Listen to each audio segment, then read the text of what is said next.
Friends welcome back to my YouTube channel. ये जो one shot revision series चल रहा है इसके तहत आज हमने chapter 8 which is electromagnetic waves, इसके जितने भी टॉपिक्स हैं उनको हमने क्विकली रिकैप करना है। Right, we will start with the basic idea of displacement current. और बच्चों, डिस्प्लेसमेंट करंट जो कि आईडी से हम डिनोट करेंगे, इसको डिस्कस करने से पहले we need to understand the loopholes और the drawbacks in Ampere's circuital law. अब बच्चे, एम्पियर सर्किटल लॉ में आपको पता है कि it is valid for any closed loop, isn't it?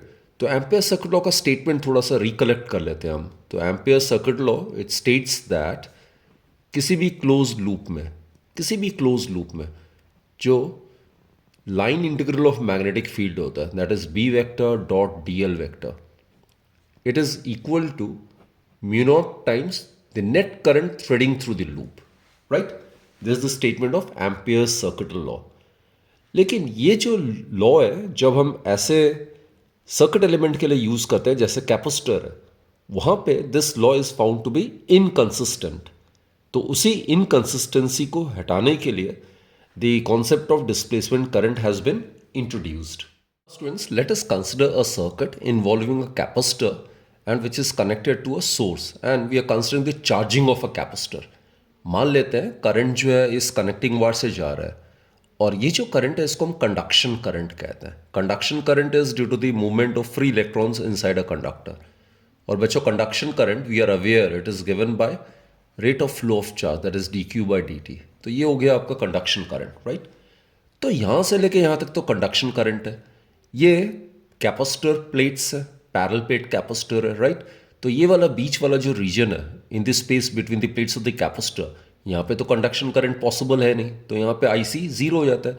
Then again यहाँ पे कनेक्टिंग वायर है तो कंडक्शन करंट है, the circuit gets completed. But the irony lies in the fact that इसके बीच में जो स्पेस है between the plates of the capacitor, यहाँ पे नो कंडक्शन करंट एग्जिस्ट। तो काफ़ी सारा इनकन्सिस्टेंसी है, यहाँ से लेके यहाँ तक कंडक्शन करंट है, यहाँ से गायब हो जाता है, फिर यहाँ पे कंडक्शन करंट आ जाता है। तो मैक्सवेल के दिमाग में आया कि यहाँ पे कंडक्शन करंट के एनालॉग कुछ और करंट एग्जिस्ट होना चाहिए। राइट, तो let's first discuss the inconsistency in ampere circuit law. तो बच्चों, ये हमने एक सरफेस लिया है जिसमें S1 जो है ये इस कनेक्टिंग वायर जो है इसको इनक्लोज कर रहा है, और S2 जो है it is enclosing the free space between the plates of the capacitor. Right, तो बेसिकली हम एम्पियर सर्किट लॉ अप्लाई करेंगे to the two surfaces S1 and S2 with the same perimeter. Right, तो देखते हैं।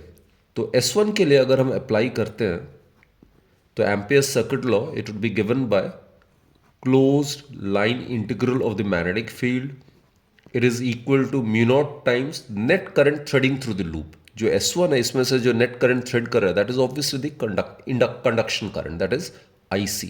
Right, you can put this as equation number 1। अगर S2 के लिए अगर हम करते हैं, बच्चों ये ध्यान रखना, ये जो दो सर्फेसेस है they are having the same perimeter. Right, तो इस केस में भी जो लेफ्ट हैंड साइड होगा वो तो सेम ही होगा, close line integral of magnetic field आ जाएगा। But in this case S2 it is not enclosing any sort of current, no current is threading through this particular loop. Right, so right hand side would be zero. अब equation 1 और 2 को check करो बच्चों, इनका left hand side same है लेकिन right hand side जो है आपस में कॉन्ट्राडिक्ट कर रहा है। इसका मतलब है ampere circuit law in the present form is not compatible or it is inconsistent in those circuits involving capacitor as one of the circuit element। तो इसमें कुछ ना कुछ कमी है। तो इस कमी को दूर करने के लिए Maxwell introduce the concept of displacement current. Maxwell ने यह कहा कि जैसे जैसे कैपेसिटर चार्ज होता है तो this is positive, this is negative. Right, तो जैसे जैसे चार्ज ग्रो करता है कैपेसिटर में वैसे वैसे इसके बीच में जो इलेक्ट्रिक फील्ड है it also starts growing. Right, so due to the change in the electric flux a displacement current exists। तो उसको हम इस तरीके से कर सकते हैं, इससे एसोसिएटेड जो प्लेट्स के बीच में जो फ्लक्स है, सो इलेक्ट्रिक फ्लक्स की मैं बात कर रहा हूँ। As you are aware it is given by the scalar product of electric field and area vector. यहाँ पे इलेक्ट्रिक फील्ड की डायरेक्शन भी फ्रॉम लेफ्ट टू राइट है, और ये जो area vector that is also in the same direction, so the angle in these two is 0 degree, cos 0 1 हो जाएगा तो it will be EA। And also बच्चों हमें पता ही है जो इलेक्ट्रिक फील्ड है in the space between the plates of the capacitor that's given by sigma bye epsilon naught, right. Sigma जो होता है आपको पता ही है, ये सरफेस चार्ज डेंसिटी होता है, ये होता है charge per unit area. Charge कौन सा होगा उस वक्त कैपेसिटर में, अगर चार्ज क्यू है, and A is the area of each of the plates of the capacitor. So electric flux it is given by q, A cancel out हो जाएगा, so it will be q by epsilon naught, right. Now अगर इसको हम differentiate करते हैं, d phi E divided by dt. So what we get is epsilon naught is constant, so it can be taken outside. So dq by dt, and dq by dt is the conduction current, right? So IC epsilon naught यहाँ पे आ जाएगा d phi e divided by dt. अभी मैंने बताया था बच्चों, यहाँ से लेके यहाँ तक कंडक्शन करंट एग्जिस्ट करता है, फिर कंडक्शन करंट गायब हो जाता है, और फिर यहाँ से लेके यहाँ तक एग्जिस्ट करता है। तो ऐसा डिसकंटिन्यूस तो करंट हो नहीं सकता, करंट हर एक पोर्शन में से फ्लो करना चाहिए। तो ये जो स्पेस है प्लेट्स के बीच में जहाँ पे कंडक्शन करंट एब्सेंट है, वहाँ पे कंडक्शन करंट का इक्विवेलेंट ये वाला करंट एग्जिस्ट होना चाहिए, और इसी करंट को हम डिस्प्लेसमेंट करंट कहते हैं। सो बेसिकली डिस्प्लेसमेंट करंट को अगर मैं आईडी से रिप्रेजेंट करता हूँ, then it will be given by epsilon naught D phi E divided by D T. So this is the expression for the displacement current. जो modified Ampere circuit law क्या हो जाएगा, closed line integral of the magnetic field, it is equal to mu naught times net current. अब net current threading through the loop में आप लिखोगे conduction current plus displacement current, right? Conduction current is the current flowing through these wires, right? And displacement current is the current in the space between the plates of the capacitor due to the time rate change in the electric flux. बच्चे ये analogous है, जैसे induce current electromagnetic induction में हमने discuss किया था, it is produced due to the time rate change in the magnetic flux, वैसे ही डिस्प्लेसमेंट करंट एग्जिस्ट करता है due to the time rate change in the electric flux. जब तक इलेक्ट्रिक फ्लक्स समय के साथ साथ वैरी करता रहेगा, तब तक डिस्प्लेसमेंट करंट एग्जिस्ट करता है। तो ये वाला अब स्टेटमेंट इस सर्किट में आप अप्लाई करो, this will found to be consistent. और जैसे हमने डिस्कस किया बच्चे, IC जो होता है conduction current at any instant it would be equal to displacement current से I, राइट। यहां हमने डिस्कस किया था IC is always equal to ID, right. अगर IC जीरो है ID जीरो होगा, एंड वाइसी वर्सा। सो इस केस में फॉर S1, अब अगर ये लॉ अगर अप्लाई करते हैं मॉडिफाइड वाला, तो B vector dot DL vector it would be equal to S1 के लिए सिर्फ IC है, IC I के इक्वल है, so it will be mu naught I। This S1 is enclosing current IC is equal to I। Now for S2 also, left hand side तो पहले भी same था, B vector dot DL which is the close line integral of the magnetic field, it would be equal to mu naught times ये जो S2 है, ये कितना current thread कर रहा है इसमें से, दैट इज डिस्प्लेसमेंट करंट। और डिस्प्लेसमेंट करंट भी कंडक्शन करंट के इक्वल है, which is equal to I, we have assumed it. Now look, they are both the equations are in agreement with each other. So the discrepancy in the Ampere circuit law is removed by the introduction of this displacement current, right? अब बच्चों displacement current के कुछ important properties हम discuss कर लेते हैं। सबसे पहले मैंने बताया डिस्प्लेसमेंट करंट जो है ये कब एग्जिस्ट करेगा, it exist till electric flux keeps varying with time। तो अगर डिस्प्लेसमेंट करंट को अगर प्रोड्यूस करना या एग्जिस्ट होना है between the plates of the capacitor, then electric flux must keep varying with time. और बच्चों जैसे मैंने कहा, इलेक्ट्रिक फ्लक्स जो होता है in this space it is given bye E dot A। E क्या होता है, सिग्मा बाय एप्सिलॉन नॉट होता है। सिग्मा क्या होता है, Q by A which is surface charge density. तो बेसिकली फ्लक्स को चेंज होने के लिए चार्ज का चेंज होना जरूरी है। और चार्ज कब चेंज होगा, only during the charging of the capacitor and discharging of the capacitor. Charging of the capacitor के दौरान चार्ज का वैल्यू ग्रो करेगा, तो इलेक्ट्रिक फ्लक्स भी समय के साथ साथ ग्रो करेगा। डिस्चार्जिंग ऑफ द कैपेसिटर के दौरान चार्ज जो होगा वो डिके करेगा, इलेक्ट्रिक फ्लक्स भी डिक्रीज करेगा समय के साथ साथ। तो only during charging and discharging of the capacitor, the electric flux will vary with time, and accordingly induced current will be produced, or rather displacement current will be produced in the space between the plates of the capacitor only during the charging and the discharging of a capacitor.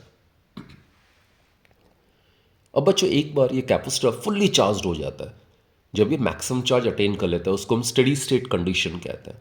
तो once the capacitor is fully charge, तो उस case में Q क्या हो जाएगा, constant हो जाएगा. तो ये मैं आपको बता देता हूँ. When Q is equal to Q naught, ये पीक वैल्यू ऑफ चार्ज है, तो उस केस में फाई भी क्या हो जाएगा, ये भी मैक्सिमम वैल्यू अटेन कर लेगा, मैक्सिमम कांस्टेंट वैल्यू अटेन कर लेगा. और कांस्टेंट का डिफरेंशिएशन जो होता है वो जीरो होता है, तो इसका मतलब है displacement current will become zero. और मैंने बताया किसी भी वक्त displacement current is exactly equal to the conduction current, which further implies that conduction current will become zero. So what I mean to say is that a capacitor in the steady state condition, that is a capacitor when it is fully charged, that is when it is charged to the maximum extent, then no displacement current exists and accordingly no conduction current exists. तो उस case में circuit में current कितना होगा, zero होगा.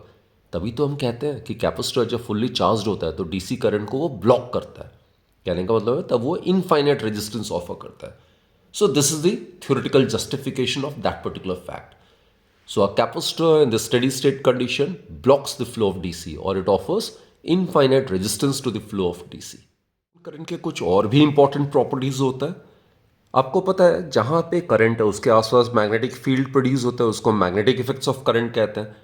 तो just like conduction current, displacement current also acts as a source of magnetic field.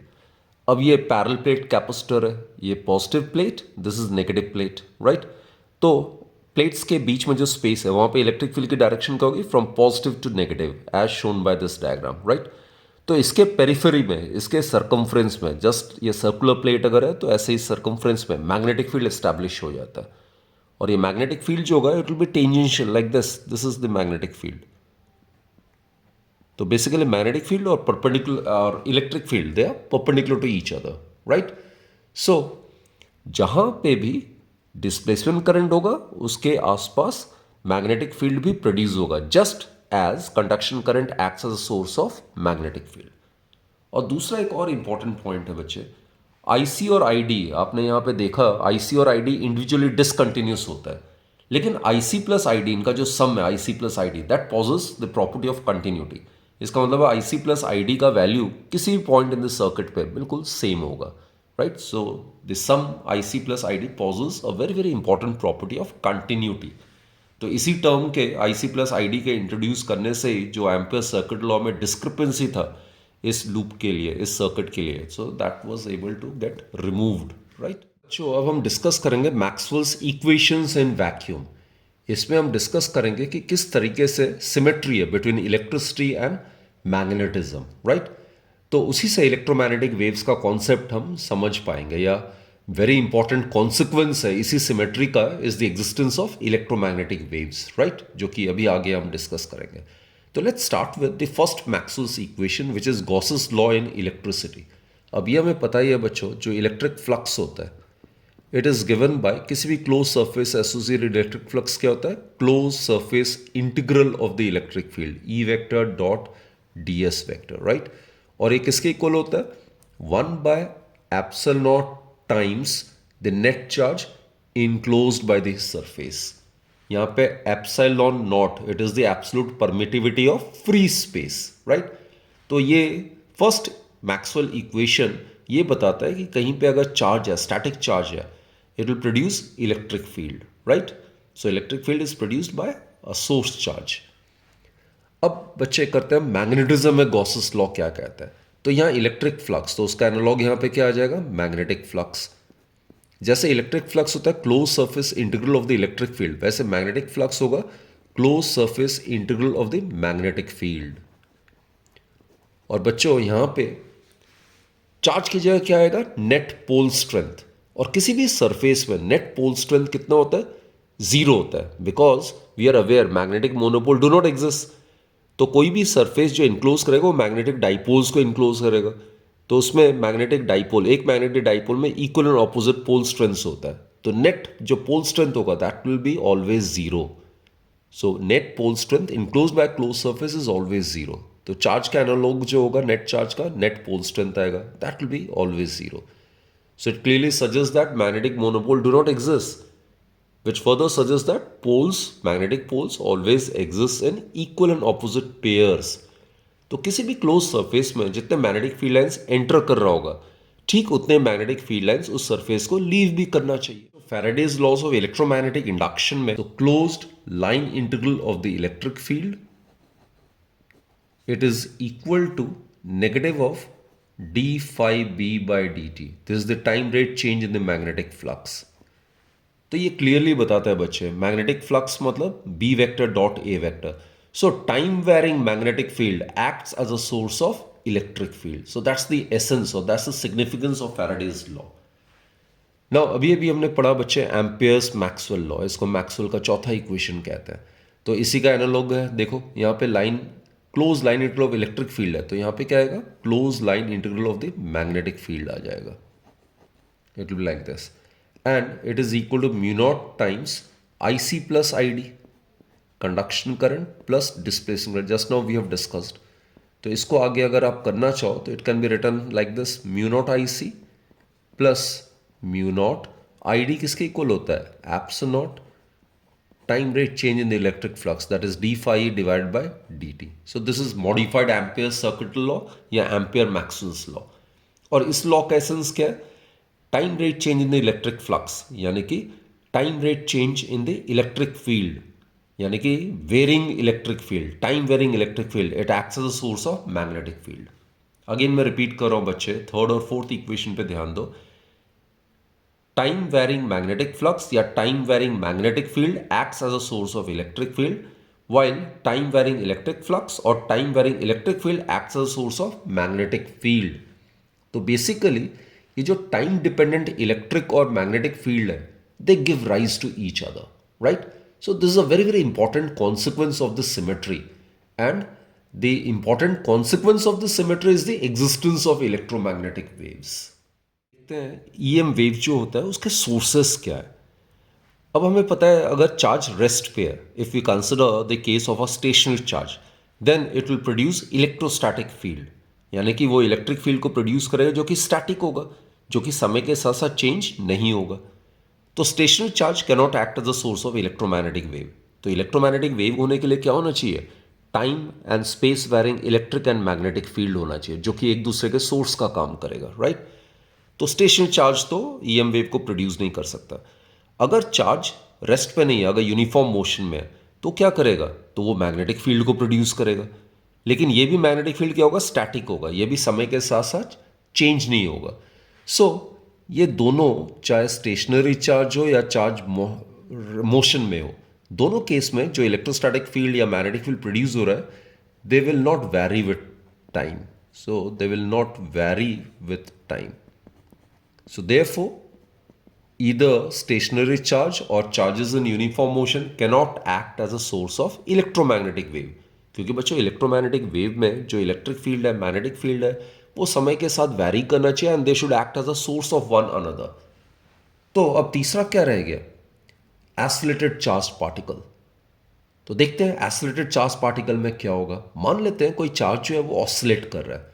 Suppose this is a charge particle and it is oscillating about its mean position, right. तो basically कोई charge particle हम मान रहे हैं और जो किसी frequency के साथ ऑसिलेट कर रहा है, और हमें पता है कोई भी जो ऑसिलेटिंग बॉडी होता है, it is an example of accelerating charge. So basically we are dealing with an example of an accelerating charge. तो एक्सेलरेटिंग चार्ज क्या करेगा, it will produce an oscillating electric field in space. Oscillating electric field मतलब sinusoidal, यानी कि जिसकी value change हो रही है. और अगर इलेक्ट्रिक फील्ड अगर वैरी कर रहा है, तो electric field in turn will produce an oscillating magnetic field, जो कि फिर source of oscillating electric field का काम करेगा, एंड सो ऑन. तो ये जो ऑसिलेटिंग इलेक्ट्रिक और मैग्नेटिक फील्ड्स है, ये एक दूसरे को रीजनरेट करता रहता है, और यही वेव प्रोपोगेट करता है स्पेस के through in the form of electromagnetic wave. जैसा हमने डिस्कस किया, source of electromagnetic wave is an एक्सिलेटिंग charge particle.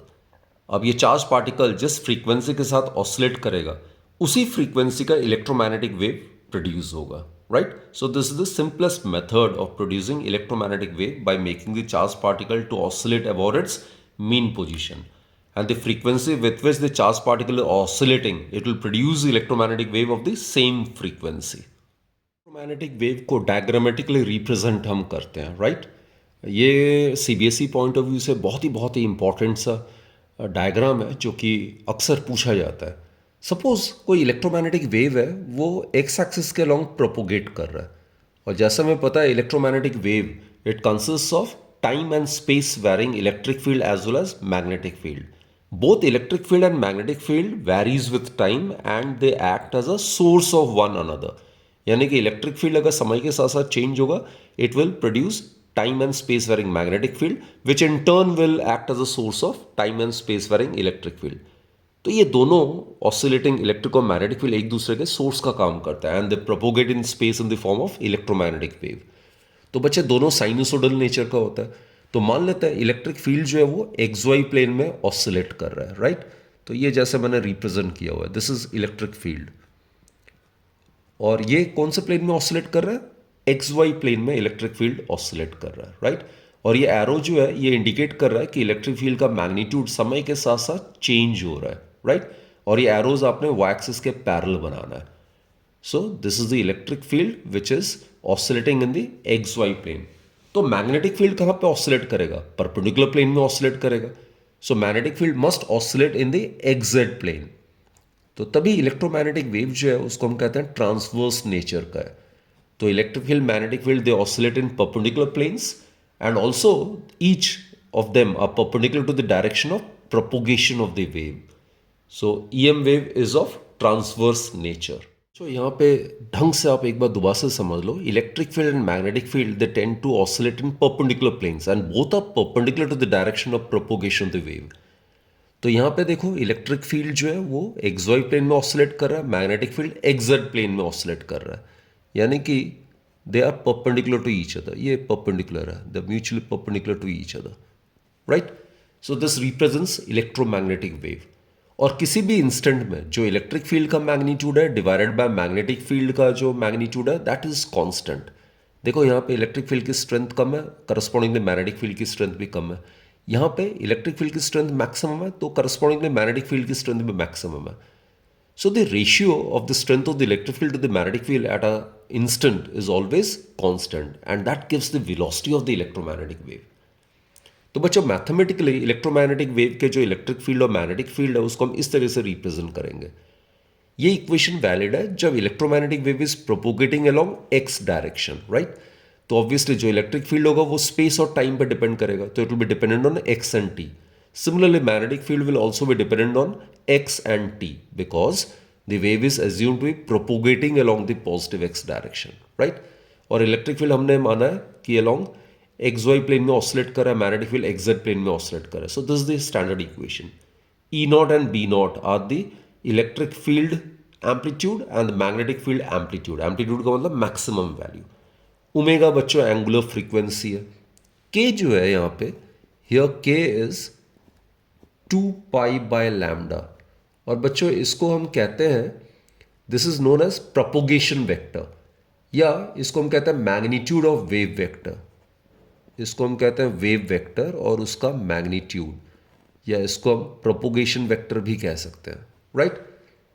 और जो वेलोसिटी होता है ना, velocity of the electromagnetic wave in air और वैक्यूम, उसको सी से रिप्रेजेंट किया है मैंने. तो C actually it's equal to omega by K, you can check it. और ये जो एंगुलर जो फ्रीक्वेंसी है दैट इज सी के, यू कैन वेरीफाई इट बच्चों. इसमें वैल्यू सब्स्टिट्यूट करो आप इसका, ये जो होगा that is equal to 2 pi by capital T, right? और के का वैल्यू मैंने बताया it is 2 pi by lambda. So that gives us C is equal to lambda by T. और speed of the electromagnetic wave is equal to frequency multiplied by wavelength. Reciprocal of time period is frequency. अब बच्चों कुछ properties of electromagnetic wave की बात कर लेते हैं. जैसे पहले हमने डिस्कस किया है कि इलेक्ट्रोमैग्नेटिक वेव में कोई पार्टिकल जो है constant particles of the medium oscillate नहीं करता है. तो ऑब्वियसली इलेक्ट्रोमैग्नेटिक वेव में ऑसिलेटिंग इलेक्ट्रिक और मैग्नेटिक फील्ड होता है जो कि आपस में परपेंडिकुलर प्लेन्स में ऑसिलेट करता है and they are also perpendicular to the direction of propagation of the wave. So EM waves are of transverse nature. उनको किसी मटेरियल मीडियम की जरूरत नहीं पड़ती प्रोपोगेट करने के लिए. और ये भी हमने डिस्कस किया कि electromagnetic wave they are produced by accelerated charge particle. और बच्चों इसमें कोई चार्ज वगैरह नहीं होता है तो they are neither deflected by electric field nor by magnetic field. ये रिफ्लेक्ट हो सकता है, रिफ्रैक्ट हो सकता है, डिफ्रैक्ट हो सकता है, राइट. और एयर या वैक्यूम में जो इलेक्ट्रोमैग्नेटिक वेव की वेलोसिटी है दैट इज गिवन बाय 1/√ऑफ म्यू नॉट एप्सिलॉन नॉट. इसका वैल्यू 4 × 10⁻⁷ है. इसका वैल्यू है 8.85 × 10⁻12. तो इनको वैल्यू सब्स्टिट्यूट करके आप चेक कर सकते हो. So it is approximately vacuum में जो स्पीड ऑफ इलेक्ट्रोमैग्नेटिक वेव होता है इट इज 3 × 10⁸ मीटर/सेकेंड. ये कहाँ पे है? वैक्यूम में. यही इलेक्ट्रोमैग्नेटिक वेव की स्पीड आपको पता है किसी मीडियम में चेंज हो जाती है. जैसे जैसे डेंसर मीडियम में जाएगी तो इलेक्ट्रोमैग्नेटिक वेव की स्पीड कम होती जाएगी. तो this speed of electromagnetic wave in a medium is given by 1/√ऑफ म्यू एप्सिलॉन. ये हो जाएगा permeability of the medium under consideration और ये हो जाएगा permittivity of the medium under consideration, right. तो बच्चों इन दोनों को अगर हम डिवाइड करते हैं तो C/V it would be equal to square root of mu by mu naught and epsilon divided by epsilon naught. C/V आपको पता ही है, it is refractive index of the medium. So it will be given by square root of mu r, it is relative permeability, and epsilon r, this is relative permittivity, right. So this is again a very very important formula. Next आता है बच्चों, जैसे diagram में भी मैंने आपको बताया, किसी वक्त जो रेशियो है इलेक्ट्रिक फील्ड का to the strength of the magnetic field it is always constant. और ये कांस्टेंट क्या देता है? It will give you the speed of the electromagnetic wave in that particular medium, right. Then बच्चों जो electromagnetic wave है उसकी जो एवरेज एनर्जी डेंसिटी है, एवरेज जो एनर्जी डेंसिटी है इलेक्ट्रोमैग्नेटिक वेव का that is given by half epsilon naught E naught square. E naught is the peak value of the electric field. ये इलेक्ट्रिक फील्ड के form में. और magnetic field के form में अगर आप करना चाहो तो B naught square divided by twice mu naught. So this is the expression for the average energy densities of an electromagnetic wave. इसी तरीके से बच्चों जो इंटेंसिटी होती है इलेक्ट्रोमैग्नेटिक वेव की, इंटेंसिटी जो होता है वो भी एम्पलीट्यूड ऑफ इलेक्ट्रिक फील्ड या मैग्नेटिक फील्ड पे डिपेंड करता है. तो intensity of an electromagnetic wave is given by half epsilon naught c. C is the speed of the electromagnetic wave in air और वैक्यूम, ई नॉट स्क्वायर. इसको आप magnetic field के terms में भी लिख सकते हो, right. There are still other properties. जो इलेक्ट्रोमैग्नेटिक वेव्स होते हैं वो मोमेंटम को कैरी करता है, वो प्रेशर भी एक्सर्ट करता है किसी भी सरफेस पे जिसपे वो फॉल करता है, राइट. फिर इलेक्ट्रोमैग्नेटिक वेव जो होता है वो एनर्जी को भी ट्रांसपोर्ट करता है. और जो rate of energy of electromagnetic wave transported per unit area उसको बच्चों हम पॉइंटिंग वेक्टर से रिप्रेजेंट करते हैं. It is denoted by S. It's a vector quantity. It is directed along the direction of propagation of the electromagnetic wave. So it is basically given by 1/mu naught. It is the absolute permeability of free space and the cross product of E vector cross B vector. तो इन दोनों के cross product की direction क्या होगी? It will B perpendicular both E vector and B vector. तो इन दोनों के cross product का जो रिजल्टेंट है that will be directed perpendicular to both E and B vector. That will be along the direction of propagation of the wave. Electromagnetic spectrum की बात करते हैं. ये इलेक्ट्रोमैग्नेटिक वेव्स है, radio waves, microwaves, infrared light, I am talking about visible light, ultraviolet radiations, X rays and gamma rays. ये जो electromagnetic waves है they are arranged in a sequential manner in terms of the wavelength and frequency, right. तो ये जो radio waves है इसकी wavelength जो है दैट इज मैक्सिमम. वेवलेंथ इसकी मैक्सिमम है, जबकि गामा रेज की वेवलेंथ जो है that is minimum. Gamma rays की जो वेवलेंथ है दैट इज मिनिमम. आपको पता ही है wavelength of frequency they are inversely proportional to each other. तो रेडियो वेव्स की बच्चों फ्रीक्वेंसी जो होती है ये मिनिमम होती है और गामा रेडिएशंस की जो फ्रीक्वेंसी है दैट इज मैक्सिमम, राइट.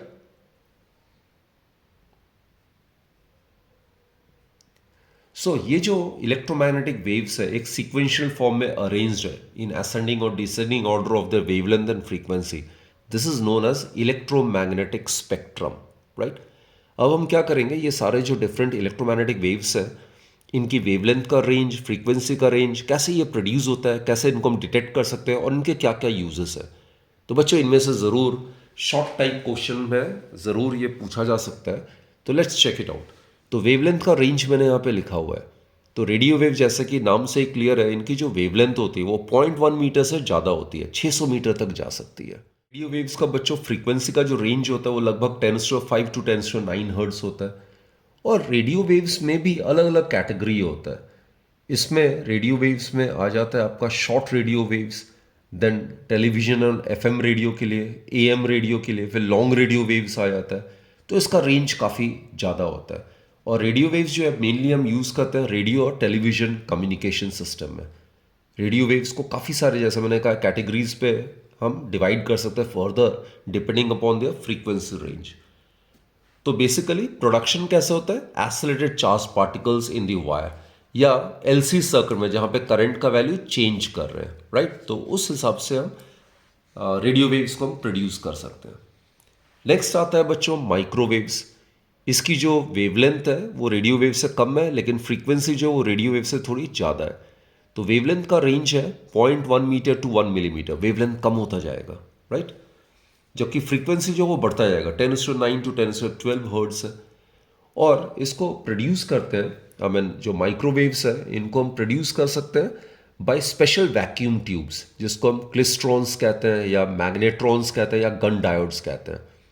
और बच्चों ये क्या होता है, इनकी शॉर्ट वेवलेंथ होने की वजह से they are suitable for radar systems, जो कि एयरक्राफ्ट नेविगेशन वगैरह में हम यूज़ करते हैं.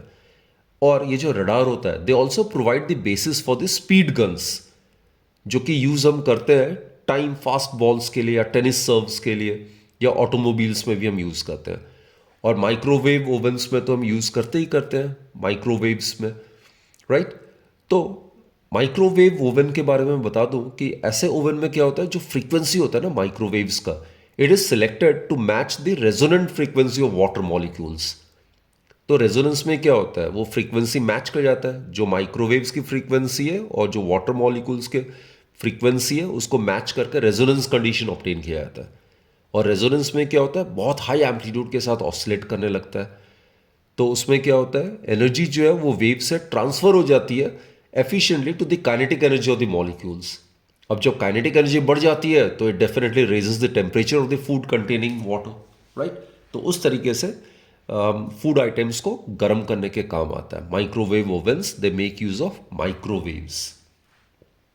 देन बच्चों उसके नेक्स्ट आता है इंफ्रारेड रेडिएशंस. इसको हम हीट रेडिएशंस भी कहते हैं. इसकी वेवलेंथ फर्दर जो है वो कम हो जाती है और फ्रीक्वेंसी बढ़ जाती है. फ्रीक्वेंसी का रेंज होता है 10⁻11 टू 10⁻14 हर्ट्ज. कोई भी जो हॉट बॉडी होता है ना, that acts as a source of infrared radiation. Any hot body, hot body में क्या होता है, जो एटम्स मॉलिक्यूल्स होता है वो वाइब्रेट करने लग जाता है and it acts as a source of infrared radiations. जो डिटेक्शन कैसे करते हैं, वो थर्मोपाइल्स या बोलोमीटर या आईआर फोटोग्राफिक फिल्म होता है, उसमें भी हम आईआर रेडिएशंस को डिटेक्ट कर सकते हैं. थर्मोपाइल्स मतलब जहाँ पे हीट को इकट्ठा किया जा सकता है. और इसके यूजेस जैसे मैंने बताया, इंफ्रारेड नाइट विजन कैमराज में यूज़ कर सकते हैं, फॉग वगैरह में, फोटोग्राफी वगैरह स्मॉग्स में. देन इंफ्रारेड लैम्प्स में इसको हम हीट थेरेपी के तौर पे यूज़ कर सकते हैं. अर्थ का टेम्परेचर मेंटेन करने के लिए, यानी कि अर्थ्स वार्मथ को मेंटेन करने के लिए हम आईआर रेडिएशन यूज़ करते हैं. एज अ डिटेक्टर या रिमोट स्विचेस वगैरह में भी, एज अ रिमोट टॉयज़ वगैरह या रिमोट कंट्रोल जो होते हैं, तो उसमें भी आईआर रेडिएशंस ही हम यूज़ करते हैं बेसिकली. बच्चों लाइट की बात आती है. इलेक्ट्रोमैग्नेटिक स्पेक्ट्रम में सिर्फ ये लाइट जो है यही विजिबल है, इसीलिए हम इसको लाइट कहते हैं. बाकी सारे क्या होता है, रेडिएशंस या रेज कहते हैं. Light means which is visible to us. Right. तो इसका रेंज होता है एग्जैक्टली 3900 एंगस्ट्रॉम से 7600 एंगस्ट्रॉम. तो इसको नैनोमीटर में आप कन्वर्ट कर सकते हो. और इसका फ्रीक्वेंसी का रेंज होता है 4 × 10⁻14 से लेके 7.6 × 10⁻14 हर्ट्ज. और बच्चों लाइट कैसे प्रोड्यूस होता है, अगेन आपको पता है, जब एनर्जी गेन करता है तो इलेक्ट्रॉन जो है वो एक्साइट करता है. वापस जब वो हायर एनर्जी लेवल से लो एनर्जी लेवल पे आता है, then it can emit energy in the form of visible light. और डिटेक्शन कैसे हो सकता है? आई से या फोटो सेल्स या फोटोग्राफिक फिल्म से इसको हम डिटेक्ट कर सकते हैं। और बच्चों यूजर्स में आपको पता है बिना लाइट के हम कुछ हमारे आसपास जो इतना ब्यूटीफुल वर्ल्ड है we can't see without light. तो बेसिकली हमारा आई जो है वो सेंसिटिव होता है to this range of wavelength और this range of frequency, right. Then आता है अल्ट्रा वायलेट बच्चों। इसकी वेवलेंथ और कम हो जाती है लेकिन फ्रीक्वेंसी जो है वो बढ़ती रहती है। तो फ्रीक्वेंसी इसका होता है 10⁻14 टू 10⁻17 हर्ट्ज। तो लगभग 10⁻3 के ऑर्डर में बढ़ता है। इसमें से विजिबल लाइट जो है उसका रेंज बहुत बहुत कम है। तो इसको कहाँ पे यूज़ करते हैं ज़रा देख लेते हैं अल्ट्रा वायलेट रेडिएशंस को। जो वेल्डर्स होते हैं जो वेल्डिंग वगैरह करते हैं वो एक स्पेशल ग्लास गॉगल्स यूज़ करते हैं या फेस मास्क यूज़ करते हैं जिसमें ग्लास विंडोज़ लगा होता है so as to protect their eyes from large amount of ultra violet radiations produced by welding arcs. तो यूवी रेडिएशंस को प्रोड्यूस कौन करता है? जो वेल्डिंग आर्क्स होता है उसमें यूवी रेडिएशंस जो है वो प्रोड्यूस होता है। देन इनर शेल इलेक्ट्रॉन्स जो होते हैं एटम्स में when they move from one energy level to lower energy level then also UV radiations are produced. Then बच्चों इसको डिटेक्ट करने के लिए अगेन फोटो सेल्स या फोटोग्राफिक फिल्म हम यूज़ करते हैं। और इसका यूज़ कहाँ पे है? इसको हम basically UV radiations can be focused into very narrow beams for high precision applications जैसे वो आई सर्जरी लेजिक में हम यूज़ करते हैं, राइट। तो यूवी लैम्प्स को हम यूज़ करते हैं जर्म्स को मारने के लिए भी वाटर प्यूरिफायर्स में हम यूज़ करते हैं। फिर जो मेडिकल सर्जिकल इंस्ट्रूमेंट्स होते हैं उसको स्टरलाइज करने के लिए हम यूज़ करते हैं। देन इनविजिबल जो राइटिंग्स होता है बेसिकली उनको भी हमें देखने के लिए हम यूवी रेडिएशंस को हम यूज़ करते हैं, राइट। तो basically they are also use in detecting the invisible writings या फॉर्स्ड डॉक्यूमेंट्स या फिंगरप्रिंट्स को डिटेक्ट करने के लिए भी यूवी रेडिएशंस हम यूज़ करते हैं। Then in the next category comes X rays. जैसे मैंने कहा इनकी वेवलेंथ जो है और ज़्यादा कम हो जाती है और फ्रीक्वेंसी बढ़ने लग जाती है। फ्रीक्वेंसी का रेंज लगभग 10⁻17 टू 10⁻20 होता है hertz. It's a high frequency. तो ये प्रोड्यूस कैसे करते हैं? एक्सरे ट्यूब्स या इनर शेल इलेक्ट्रॉन्स में। इसमें बेसिकली जब हम किसी भी हाई फास्ट मूविंग इलेक्ट्रॉन्स को किसी ऐसे टारगेट पे स्ट्राइक करते हैं जिसके एटॉमिक वेट बहुत ज़्यादा है then X rays are produced basically, right.